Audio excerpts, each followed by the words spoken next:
Good morning all of you. आज हम सुबोध व्याकरण से चैप्टर 10 क्रिया वर्ब पढ़ेंगे। चलिए सबसे पहले पढ़ते हैं क्रिया। क्रिया का अर्थ क्या होता है? क्रिया का अर्थ होता है काम करना।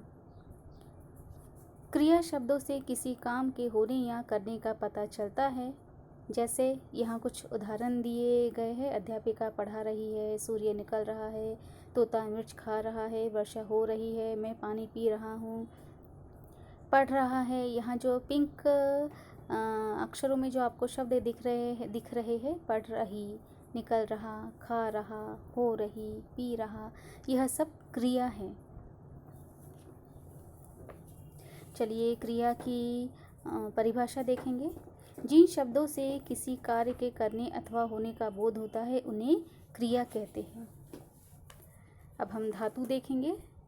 प्रत्येक क्रिया के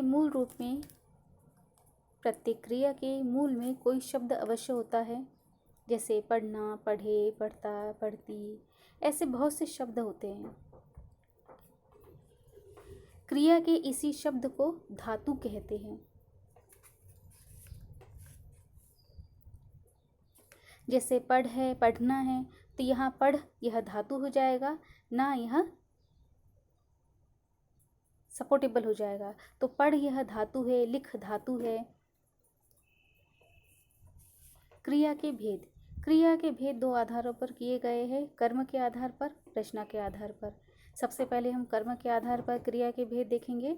इसमें अकर्मक क्रिया और सकर्मक क्रिया दो भेद किए गए हैं। सबसे पहले देखते हैं अकर्मक क्रिया। जिन क्रिया के साथ कर्म की आवश्यकता नहीं होती उसे अकर्मक क्रिया कहते हैं। जिसमें कर्म की आवश्यकता नहीं होती है उसे अकर्मक क्रिया कहते हैं। जैसे आना, जाना, पढ़ना, हंसना, रोना, बैठना, सोना आदि। वाक्यों में इन क्रियाओं को इस प्रकार समझा जा सकता है। रवि, उदाहरण देखिए, रवि अभी पढ़ रहा है, घोड़ा तेज दौड़ता है, विशु खेल रहा है, वे अपने गांव चले गए। चलिए अब सकर्मक क्रिया देखेंगे। जिन क्रिया के साथ कर्म की आवश्यकता होती है उसे सकर्मक क्रिया कहते हैं। अकर्मक क्रिया में कर्म की आवश्यकता नहीं होती, क्रिया के साथ कर्म की आवश्यकता नहीं होती है, ये कहा गया है। तो सकर्मक में क्रिया के साथ कर्म की आवश्यकता होती है, उसे सकर्मक क्रिया कहते हैं। जैसे उदाहरण देखिए, स्कूल जाना, घर आना, पुस्तक पढ़ना आदि। सकर्मक क्रिया की पहचान के लिए क्रिया के साथ क्या तथा किसको शब्द लगाकर प्रश्न कीजिए। यदि उत्तर मिलता है तो क्रिया सकर्मक होगी, अन्यथा नहीं। वाक्य में इन क्रियाओं को समझने के लिए निम्नलिखित अग्रलिखित वाक्य पढ़िए। चलिए उदाहरण देखते हैं। निखिल सेब खा रहा है। क्या खा रहा है निखिल? सेब। माँ ने निशा को खिलौना दिया।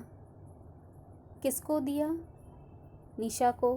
क्या दिया? खिलौना दिया। तो यहाँ दोनों उदाहरण में हमें उत्तर मिल रहा है। तो यह खाना, खिलौना, यह कर्म है।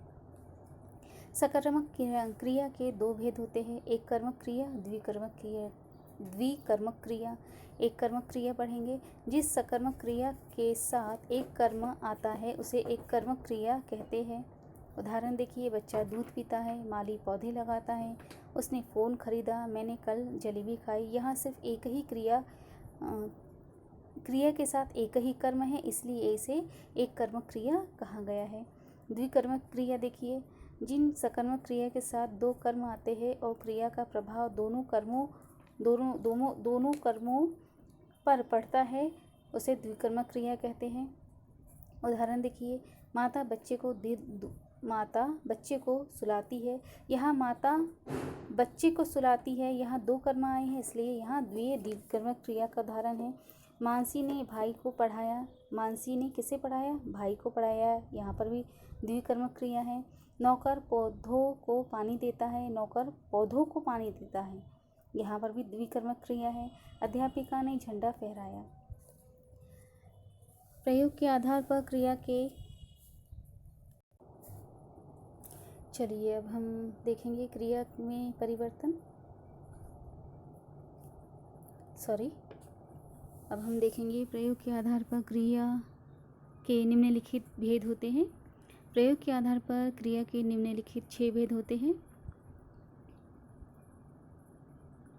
सामान्य क्रिया, संयुक्त क्रिया, नामधातु क्रिया, प्रेरणार्थक क्रिया, पूर्वकालीन क्रिया, अपूर्व क्रिया। यह प्रयोग के आधार पर क्रिया के 6 भेद है।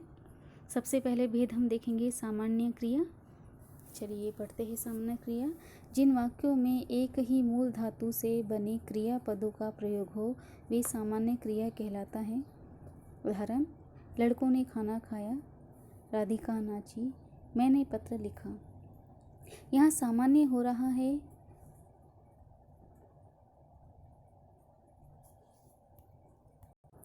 यहाँ एक ही धातु से क्रियापदों का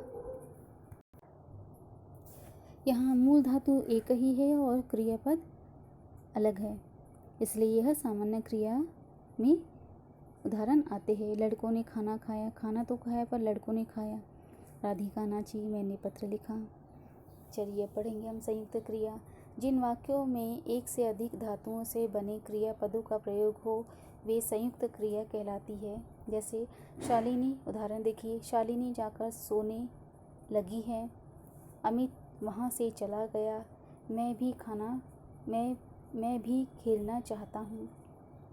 यहाँ धातु है जा, लग। अमित वहाँ से चला गया, यहाँ धातु है चल, दे। मैं भी खेलना चाहता हूँ, यहाँ धातु है खेल, चाह। नाम धातु क्रिया। नाम धातु क्रिया।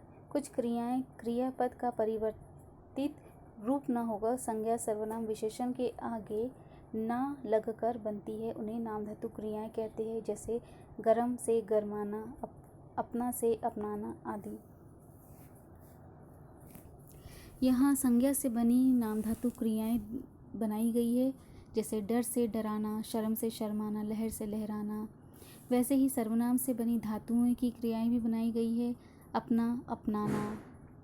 विशेषण से बनी धातुएं नाम धातु क्रियाएं भी बनाई गई है। गरम, गरमाना, गहरा, गहराना। पागल, पगलाना, दोहरा, दोहराना। अनुकरणीय शब्दों से बनी नाम धातु क्रियाएं। यहाँ अनुकरणीय एक तरफ अनुकरणीय दी है, दूसरी तरफ नाम धातु क्रियाएं दी है। जैसे थप थप, थपथपाना, खटखट, खटखटाना, भिन भिन, भिनभिनाना, हिन हिन, हिनहिनाना। यहाँ ये चार्ट दिया गया है, वहाँ आप अच्छे से देखिएगा। चलिए 4th भेद पढ़ेंगे, प्रेरणार्थक क्रियाएं। जिन क्रिया से इस बात का बोध हो कि कर्ता स्वयं कार्य न करके किसी दूसरों को काम करने के लिए प्रेरित करता है, उसे प्रेरणार्थक क्रिया कहते हैं। यहाँ काम स्वयं न करके किसी दूसरों को प्रेरित करता है, उसे प्रेरणार्थक क्रियाएं कहते हैं। उदाहरण, रीमा भाई से सामान मंगवा रही है, मालिक नौकर से चाय बनवा रहा है। ऊपर दिए गए वाक्यों में आई हुई क्रियाएं मंगवा रही है और बनवा रही है से स्पष्ट होता है कि इन पदों में किसी दूसरे को कार्य करने के लिए प्रेरित किया जा रहा है, अतः यह प्रेरणार्थक क्रियाएं हैं।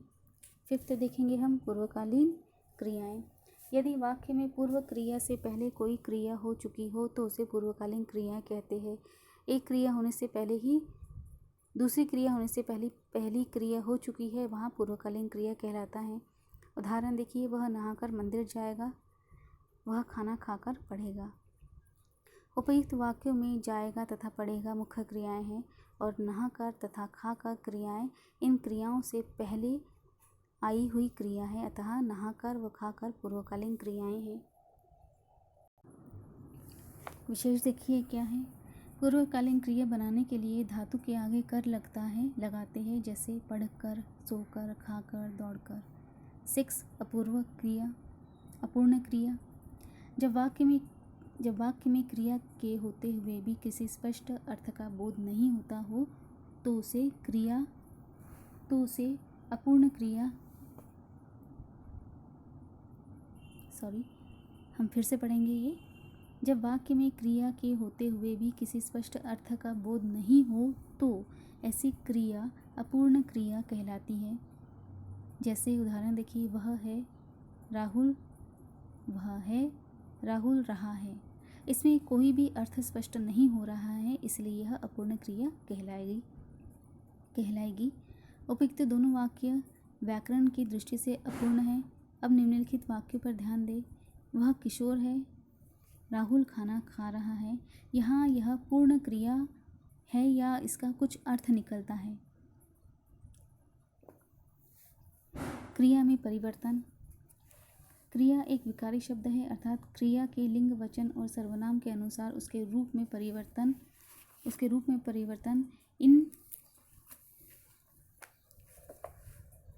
इन प्रकार से होता है।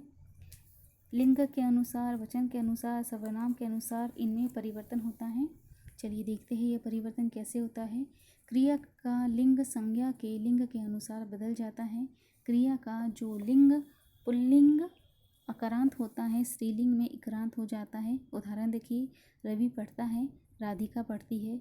रवि यह पुल्लिंग है तो राधिका यह स्त्रीलिंग है।